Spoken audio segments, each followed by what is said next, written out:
นมาสื่อนั่นอันนั้นใครยังสอนมาสื่อ8,012 2,000 ไร่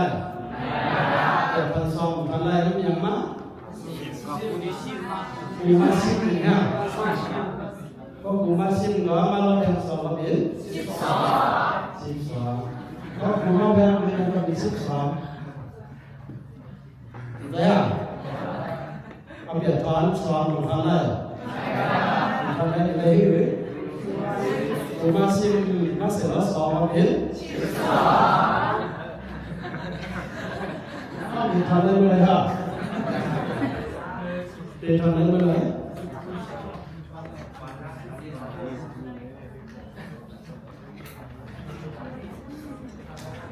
3 ถอนจะมาจะลงเนาะก็อะไรก็กูมากเลยนี่นะก็กูมากเป็นดีให้เป็นในไซกันขึ้นเนาะทำเป็นในไซขึ้นเลยนั่นครับลายถอนนะครับการมีสิ่งเทียมเลยกูมาดังนั้นนะครับการมีสิ่งเทียม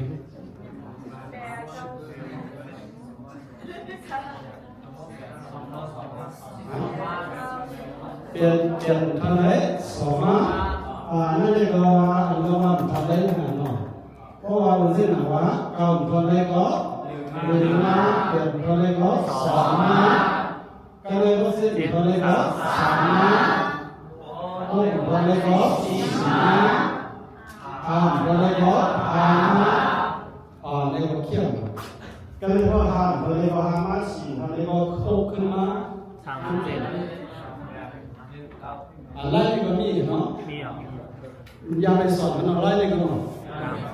เพราะอะไรเนี่ยเขาแค่เรียนมากับขี้มา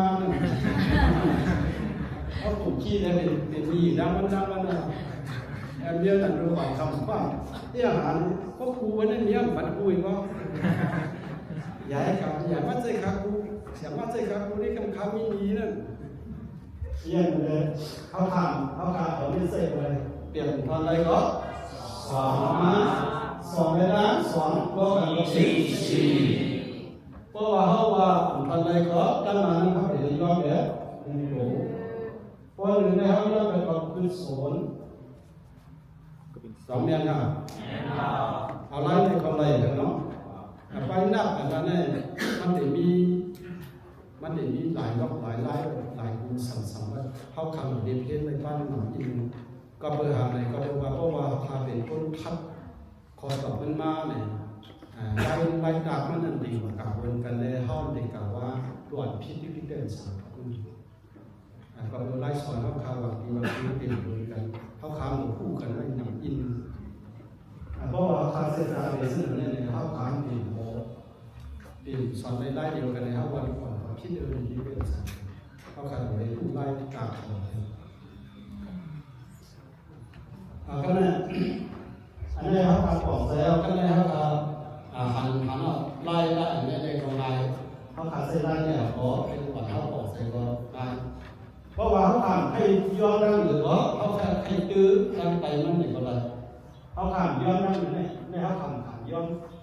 ว่าทำย้อนก็เขาเลยว่าเปลี่ยนถึงเขาเลยก็2 มาก็เลยว่า1 กันก็เขาเลยนะใส่กัน1 กันไป1 ใน 1คน1ก็เป็น2เพราะว่ามันมีไว้1ก็เอาเลยมากกันนั้นจะเป็น2สังเกตว่ามันเหลือเนี่ยมันเท่าว่ากันนี้เป็น2ได้1ก็เปลี่ยนทั้ง2พร้อมกันเปลี่ยนอะไรก็2 มา2ได้ทั้ง2ก็จะมาเป็น4กันในกันนี้ในเขาจะได้ปัดแทนโค้ง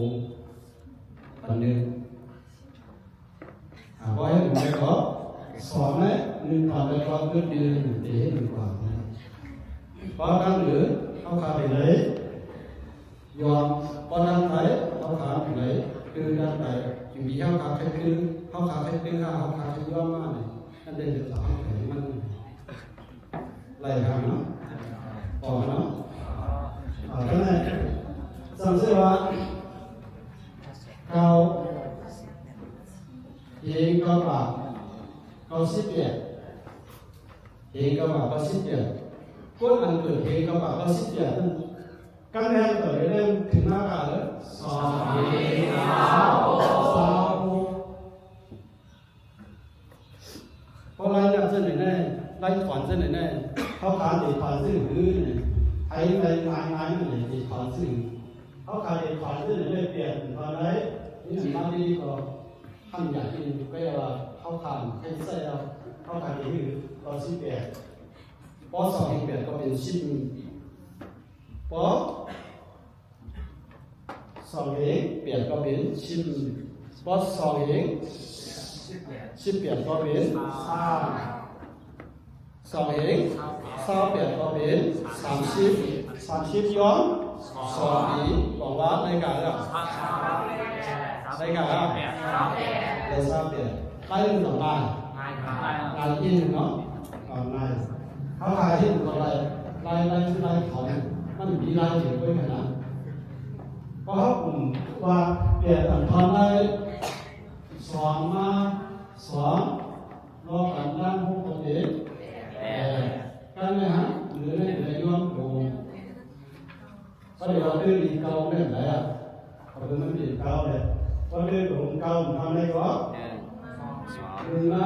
ได้หรือรอกันก็สองกันไหนอันเดียวเลยย้อนได้หรือต้องย้อนเลยอ่ะ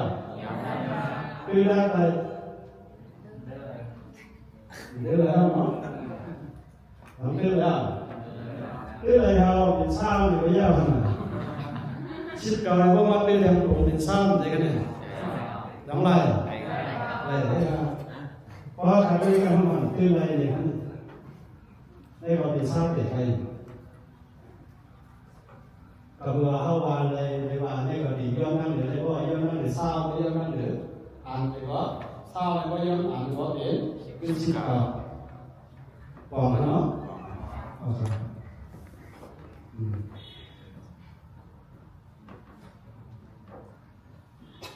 ก็บอกขึ้นมาที่ทราบว่าให้มันพบบอกอย่างนี้นะกำเดินมาไปนั่นเองมันต้องมาเดินมาเพราะว่าไปออกค้างกันให้ต้องเพราะออกค้างกับมาบริษัทก่อนมาที่หมอดึง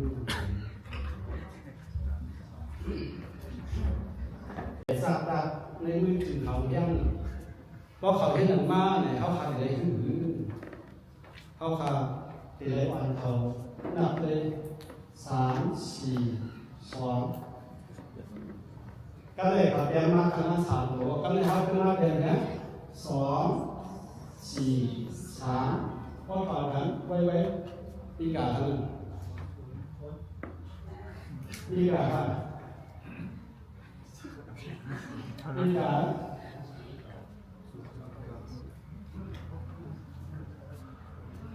สองมาได้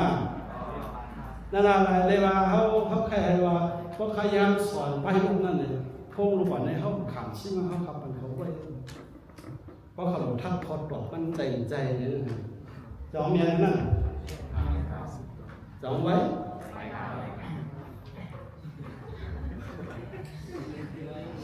เพราะว่าเขามาเรียนก็นะเพราะว่าผมหลังมาเรียนก็แต่2 1ไอ้เขามาแต่ไว้เนี่ยแต่2 1ก็แม่เขามาเรียน1เขาแต่2 1 1 2แต่พร้อมกันนี่กับกายผ่านไปเลยเจ็ด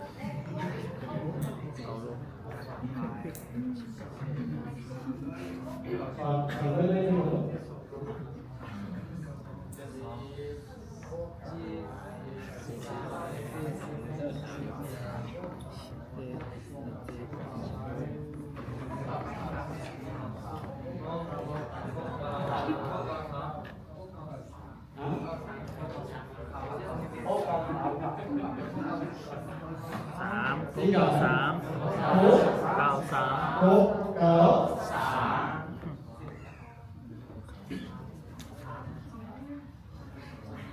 เพราะเอาตัวมันย่อมอย่างนี้อยู่ในหันถึงสิ่งนั้นเพราะอะไรก็กี่เนาะมาบอกว่าไม่ตื่นเลยเหรอเขาสร้างจะอ่านให้เป็น3 ตัวซึ่งเป็น4 2ตอนนั้น2 4 5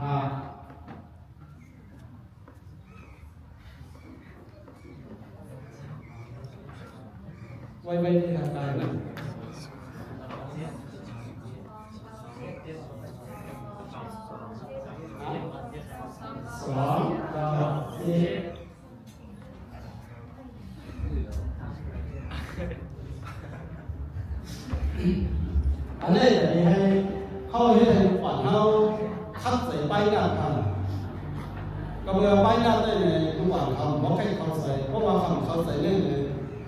เฮ็ดให้เขาใส่นั่นให้เขาการเรียนดีเขาได้เรียนไล่เกียงเรียนซ่อนหรือเปล่าเพราะว่ามันกลุ่มมันเสียย่อมเปลี่ยนกันด้านหน้าด้านหลังให้แน่ในกามันเลยอย่างนี้พวกทางมันขึ้นเป็นเก่าที่เราให้เป็นตัวอย่างตัวครับตัวอย่างตัวครับเพราะว่าตัวมันเป็นสารตัวด้านไปมันเสียที่อยู่กันแน่เพราะในกามันอยู่กันที่แรกขึ้นเป็นเก่าที่ขีดขาก็เลยเพราะว่ามันถามถึงว่าเพราะว่าซึ่งมันก็ยังไม่ได้เนี่ยก็เป็นเลยใจได้เข้าในย่อมกันอยู่ในคุณครูเพราะย่อมกันอยู่ในคุณครูเพราะสอนในสอนในก่อนแล้วก็เป็นสอนในเป็นเก่าสิบเก่าก็เลยสอนตัวแรกเป็นเก่าที่ทำสอนตั้งค้างเป็นเก่าที่อันนี้เขาจะหลบพูดว่าต่างกันว่าเขาหลบไปด้านนั้นก็ว่าตัวเหลือเป็นสามตัวใดเป็นสองได้ก็มันตีบอกว่าเป็นโซนนี่เป็นก็สิบเก้าเนาะการเรียนก็ว่าสิ่งนี้เนี่ยก็ว่าเขาย่อมเป็นตัวเป็นเส้นแบบคือสองเราเป็นโอ้แม่เนี่ยแต่ที่ให้เป็นเจ้านั่นเนี่ยเป็นสามโอ้เป็นสามเขาพูดในการเรียนรู้กับเราเนี่ยเอาไว้ตรงนี้เนี่ยผมขอท้าทายอย่างเงี้ยให้กับเรียกโง่ก็ไม่โง่ก็ถ้าใครสอนอะไรมันดีเรียกใจคำว่าอ่านให้อื่นเรียกกันเพราะว่า3-4-2เนี่ยตำแหน่ง2-4-3เนี่ยก็เลยมาเลยบอกว่าเดี๋ยวเขาสิเขาต้องนะขณะต้องเสร็จก่อนมันขึ้นเรื่องมันขึ้นอะไรของเขาพูดไว้ของแบบนั้นของมันทุกวันเขาได้เรียกเลยทุกวันเขาเรียนไหนคณะต้องเสร็จก่อนมันขึ้นหนูเขาได้เลยได้เขาได้ดีเขาก็เพื่อก็เป็นข้อเปรียบด้วยอย่างนี้เนี่ยมันกลายเป็นผมก็กลายเป็นคนนั่นเกิดอีส่วนแล้วไอ้ตั้งหลังให้เป็นเก่าเพราะว่าตั้งหลังเป็นส่วนก็ตั้งหลังว่าเป็นเก่าส่วนในว่าเอาสิบเก่าพูดอันนี้เราเอาเองมาดูกว่าเขาที่ไหนกว่าเขาส่วนใจว่าขี้หูปั้นหนักมันเดียดเพราะหูกับแขนมากเดียดมากที่โอ้ยากมากเดียดมากที่แต่ปัญญาอะไรต้องเนาะต้องเนาะอะไรก่อนอย่างเดียวอะไรก่อนอย่างเดียวนะ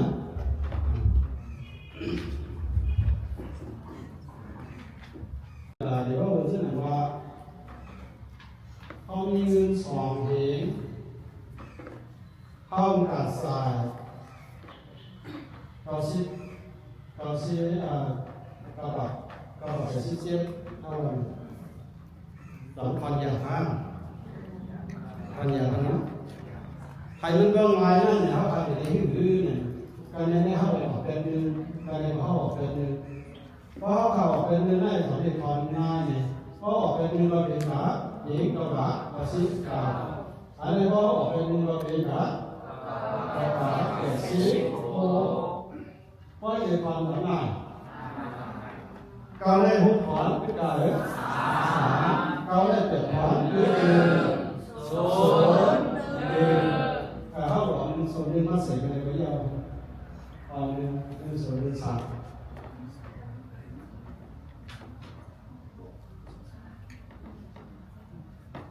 สองอย่างเพราะว่าเขาการไอ้เรียกมันลายเรียกมันเพราะเขาการกลุ่มด้วยหันได้เขาการย้อนไปกลุ่มเพราะเขาการย้อนไปกลุ่มนี่เขาเป็นขาเองกระบะกระซิบกับไปเอาไปนี่เขาถึงย้อนไปกลุ่มนี่เขาเป็นขาเต้าปากกระบะกระซิบโอ้เอาอย่างนี้ตั้งกันในเขาไม่ถึง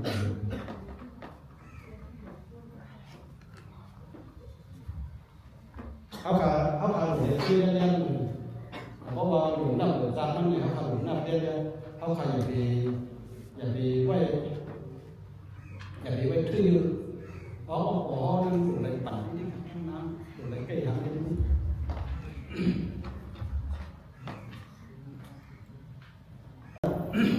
เขาขาไปไหนเขาขาไปเส้นนี้เขาขาไปไม่ดีเราเห็นได้ไว้กันหรอ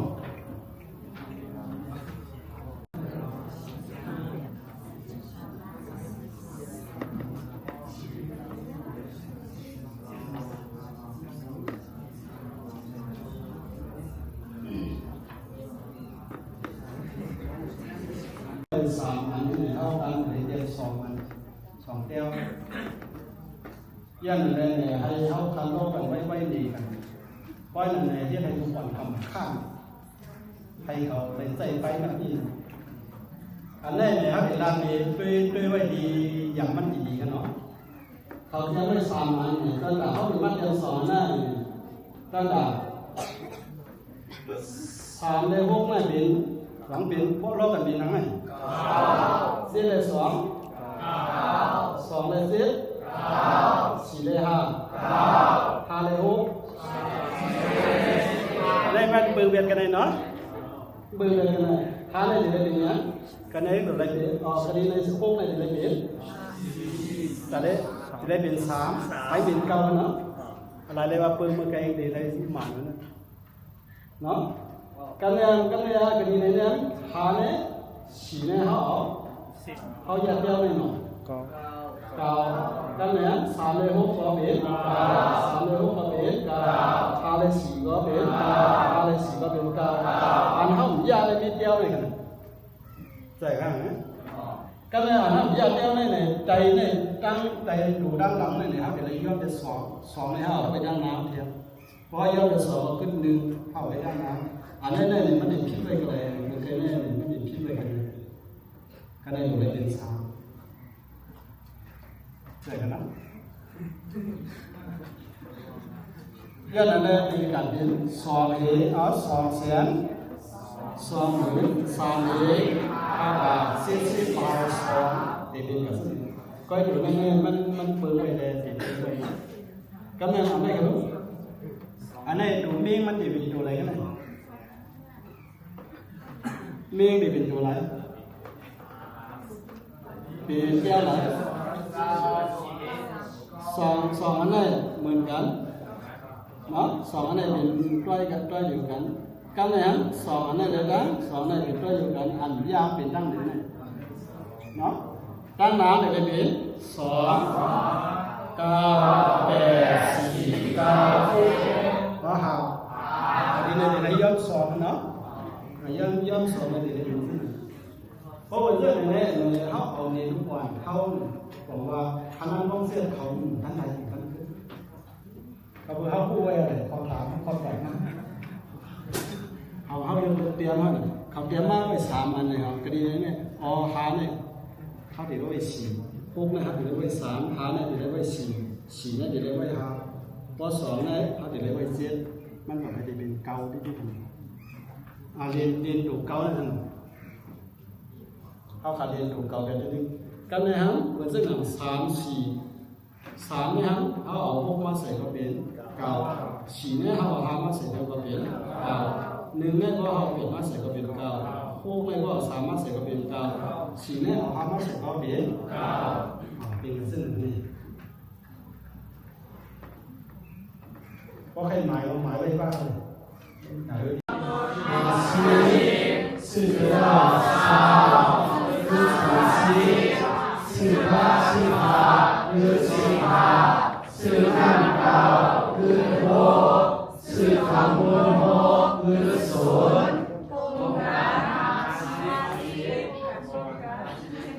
ยังเพลงกันมา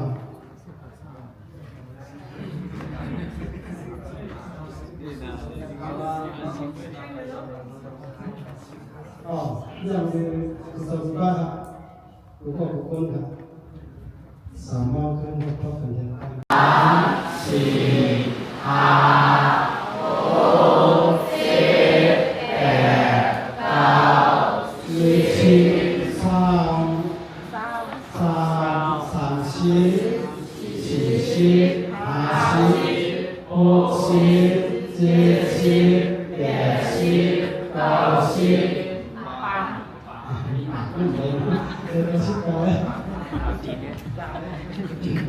อันนี้ก็มี2ก็มีถึง10เลยนะนี่คือเนี่ยไผ่หันยกมือเล่นครับคือ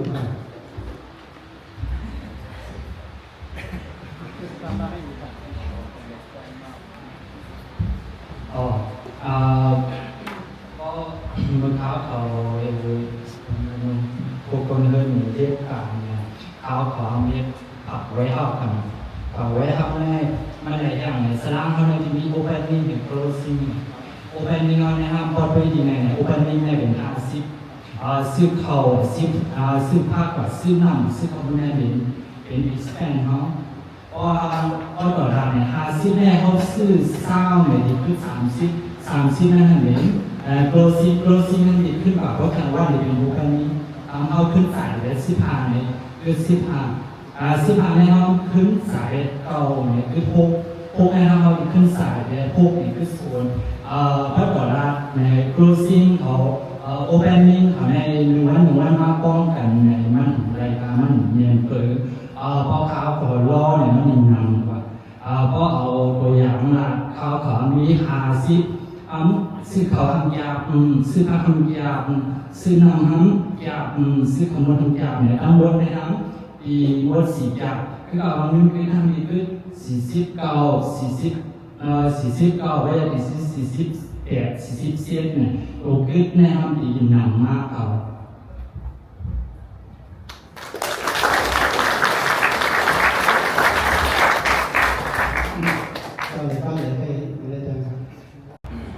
อันเขาคาลุตาก็เอเลน่าอันเขาคาลุเลสอนก็เอเลสอน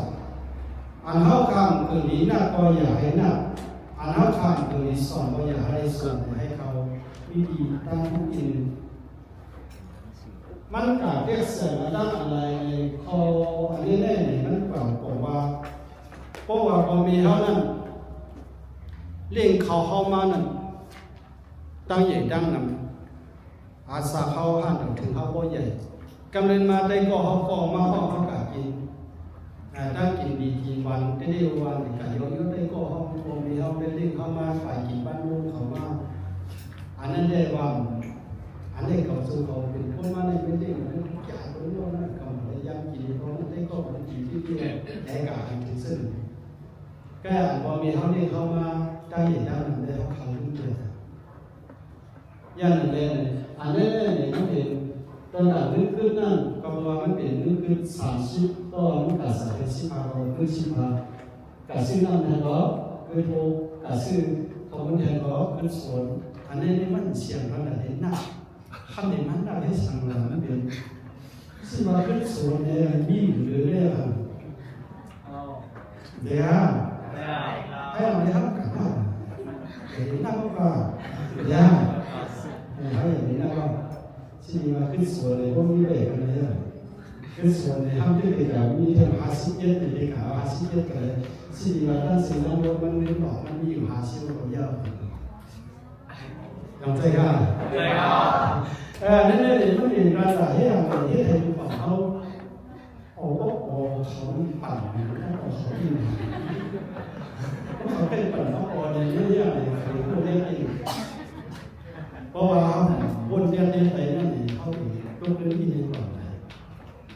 กันเลยนะพยายามสอนลูกหลานเขาเนี่ยลูกหลานเขาเนี่ยเพราะว่ามันหลับเขากำปากนาเลยอย่าไปโค้งมันเนี่ยเดี๋ยวแค่นั้นอย่าไปโค้งมันขาดตา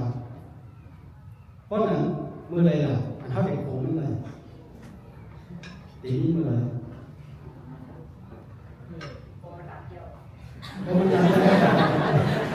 ทำได้ว่าคือลูกขึ้นใจกันลูกอย่าไปโม้ปั่นน้ำเยอะๆปั่นเลยอย่าไปโม้ต่อไปดีห้ามมันไม่ห้ามเขาหลุดเทไปเขาดีให้คนขึ้นปั่นเขาให้คนขึ้นปั่นการที่ให้คนเขาพัฒนาถึงตัวเขาอีเขาเลยเขาเนี่ยไปเอาเนาะนี่เอาไปอย่างเดียวอีเขาเลยเขาสอนอยู่เพราะว่ามายิ้มเบี้ยขึ้นแล้วกันนะครับในสุดท้ายก็พุ่นน้ำอย่างเพราะว่ามันขาดได้เด็กช้ำมันยินก่อนมันบริหารขามันยินอันก็รักดูสุดแล้วอันนู้นหนูโคนาก็ก็ไม่ได้โคเลยเราเป็นตากันเลยใส่เข้าอยู่ในสื่อเข้าคำพูดของเขาที่สื่อพอเนาะเพราะมันการพูดไปบ้างการพูดก็ไปเยอะทำได้พูดขึ้นที่อย่างลูกอ่อนเท่านั้นถ้าไม่อย่างนี้คงไม่อย่างนี้ว่ามันก็มันฮัดดาเลยเขาเด็กไปเมื่อไรอ่ะให้ทักหลังว่ามันดันนำมันสมัยนี้มากกว่าเมื่อไรอ่ะ เด็กข้าย่างเลยเข้าติดแบบนั้นได้เพราะหลุดเทงเว้นมาเข้าติดไม่เทงเลยจากวันนั้นเด็กขึ้นที่เป็นเขาเขาเป็นคนยิ้มเบี้ยบอกงานแต่แบบพวกมาพาเห็นเลยเพราะยิ้มเบี้ยเลยการขึ้นพวกเราเขาบอกหลุดลาให้เขาหลุดลาขึ้นลาให้เยอะแล้วนะเขาไม่ยอมซื้อเลยฮะที่เขาคนยิ้มเบี้ยเนี่ยคือกระบวนการอะไรยิ้มสิ่งเขาไหนเลยเหมือนการให้พวกเราต้องทำสิ่งเขาถอดหมดเขาหลุดลาได้ไม่เขาหลุดลาการมันเยอะให้แค่โกงเนี่ยถ้าดีให้กว่าเขาว่าถ้าดีให้กว่าเขาถ้าฐานก็อย่างนั้นเนี่ยหมอสอนก็ได้เนี่ยหมอสอนมี3 รายอ่ะมีหลายรายครับคะแนนที่ได้เสียมากปัญญาสิ่งที่ได้เสียมากปัญญาที่ไม่ได้เสียมากเขาได้เอาอะไรคะแนนที่ได้เสียมากคะแนนที่ได้เสียมากด้วยยาไทยมันสอยาได้ดีนั่นเป็นคะแนนเก่งนะป้าคอนเพราะว่ามันมีเขาได้ก็คำยินดีว่ามีเขามาแบบกลางนี่นะพอเสียมากเดินเขาเข้าเนี่ยไหวโอ้ไหวเข้าใจอย่างนี้เพราะนั่นเป็นคะแนนเก่งเสียมากแต่เลยเป็นเก่งนะสิ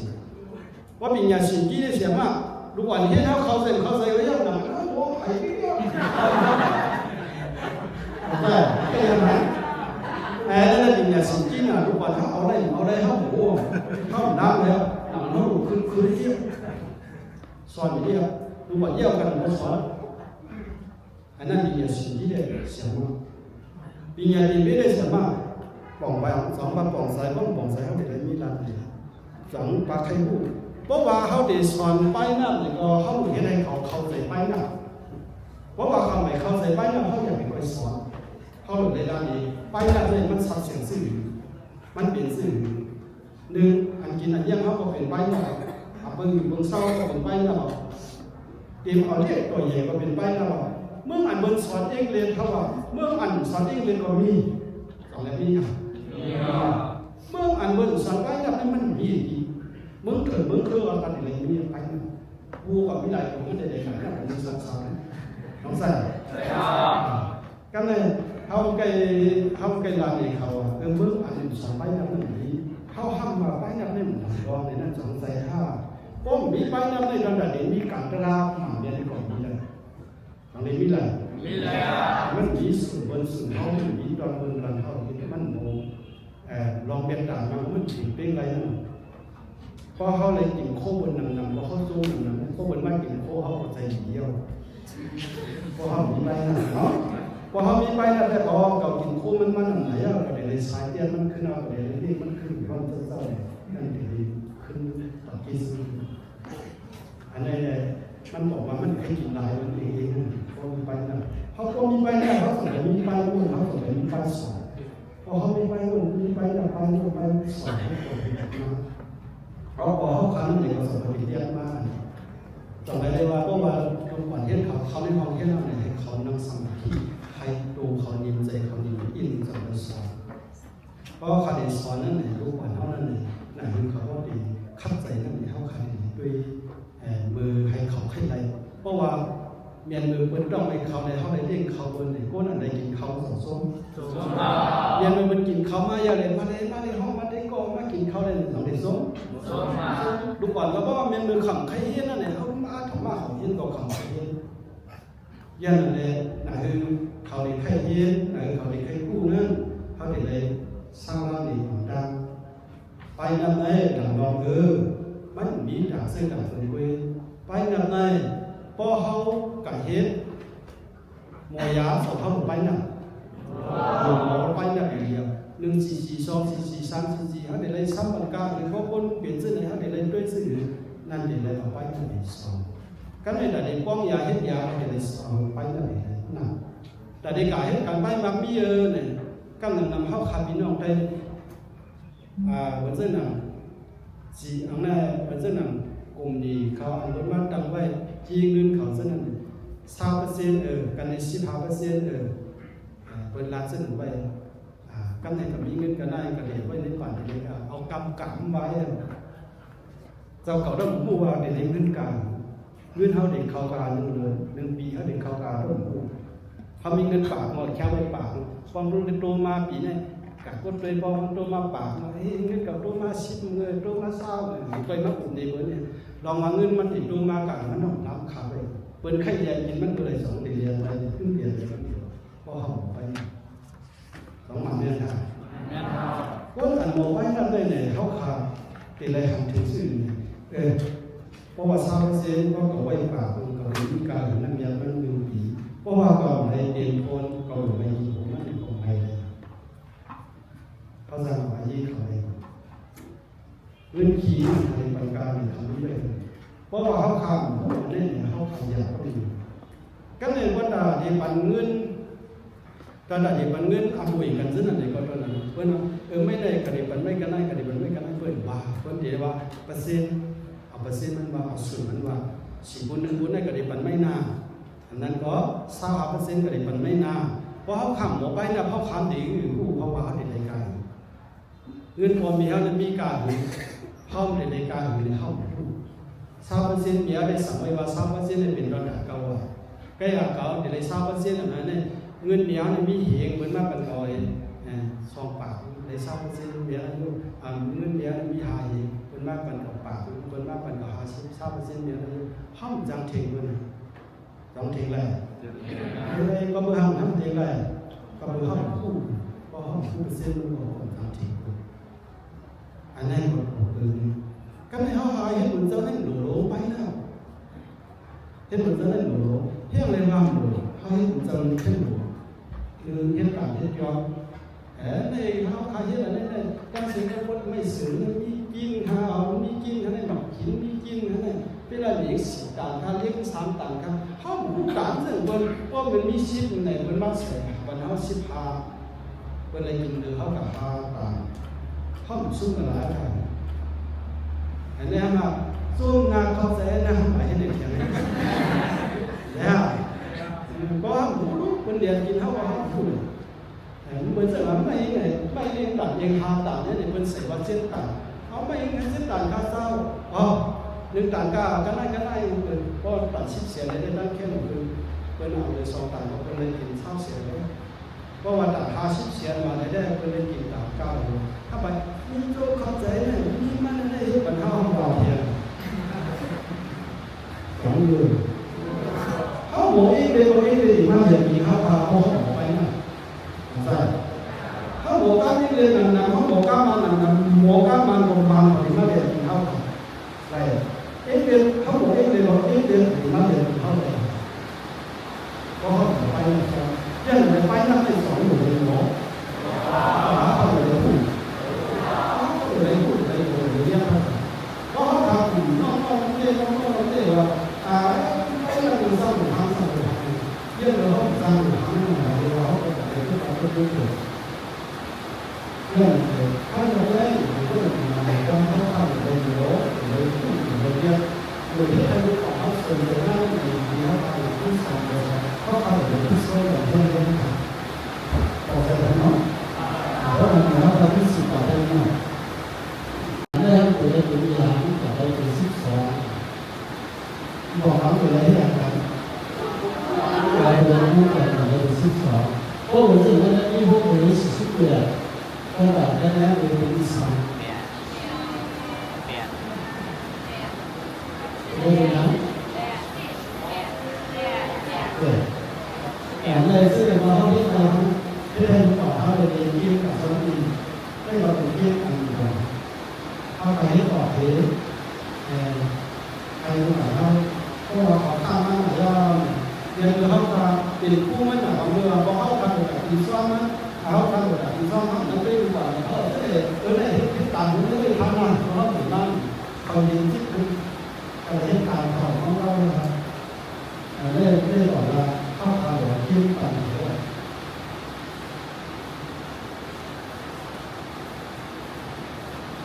ซึ่งพยายามหันหน่อยแต่ในบอกว่าเอาผู้3อะไรที่เราทำอย่างนี้ให้ถึงเอาผู้3แล้วเขาก็เลยใส่ชื่อในให้ของเขาของผู้ที่4เพราะนั้นได้เราเป็นสัญญาณ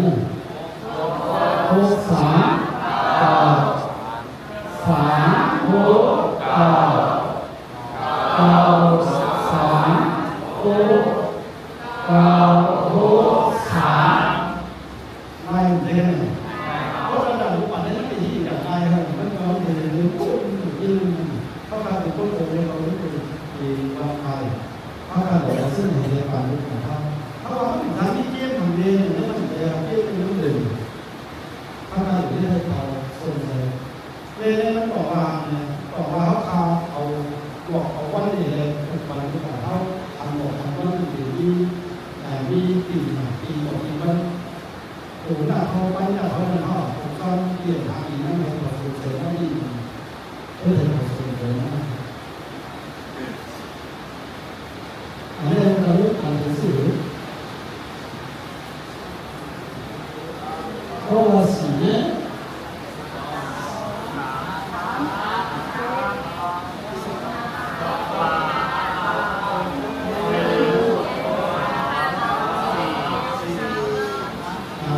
đây là họ làm như thế bởi vì là cái bản họ điển kinh quan đề quan là cái quan điểm chung đấy là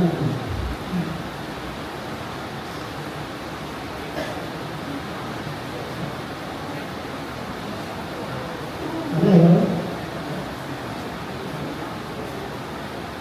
cái này nói như này không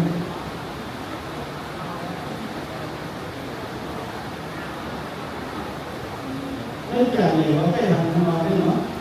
cái cả này có cái ta nhà sang có bị có bao nhiêu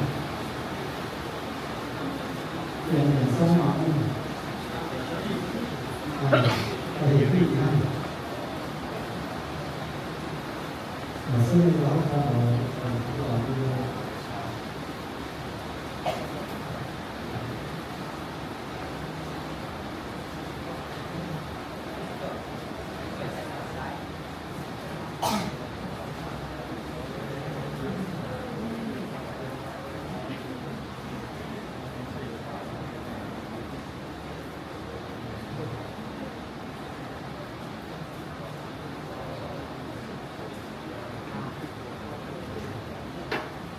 cho nên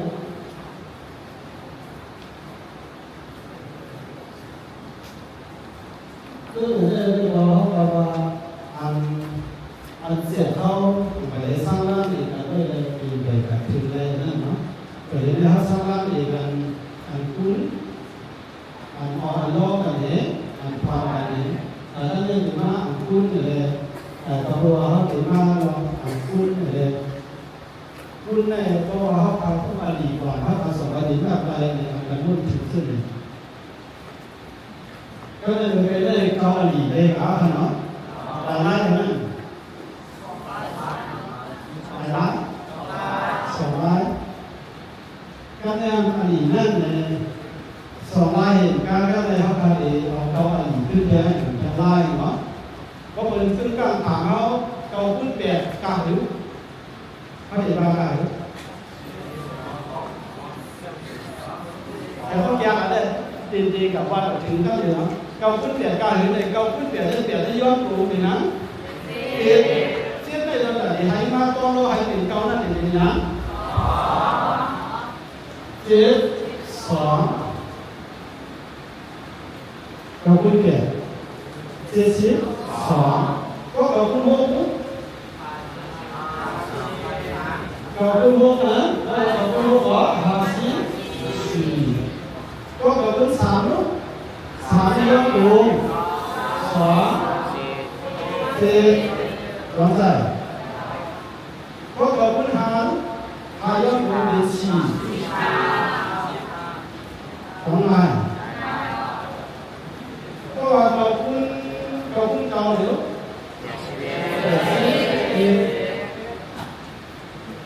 เปียกเกาขึ้นเกาเหรอเปียกนั่นเกานั่นให้ยอดเป็นผมมาเป็นเปียกเปียกนั่นเราจะเป็นเกาว่าเป็นอะไรอย่างมากแท้เปียกชิดเองของไงฮะมันเป็นว่าเขาเป็นยาป้าก็กินยาเลยเป็นยาป้าก็กินยาแล้วมันเลือดผ่านวิวมากผ่านวิวที่เราได้เกาหลีพูดเนาะแต่ก็เลยก็มาตัดกันเลยก็ไม่เหลือเยอะๆก็เยอะขึ้นเลยก็เกาหลีมืออันด้านเขายังใส่มือแกเนี่ยอันโลกกันเขาใส่ทั้งตีเกาหลีนะ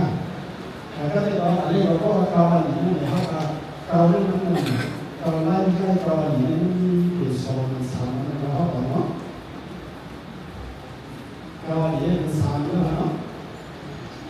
เกาหลีนี่มันใหญ่ไปเลยเขาสมัยก่อนนะที่เราเห็นมาเสร็จทุกวันนี้คนที่ถามว่าวันทำนั่นเพราะว่าเราคุณน้ำ3หรือว่า3นั่นเท่าไหร่เป็น2นั่นเท่าไหร่เป็น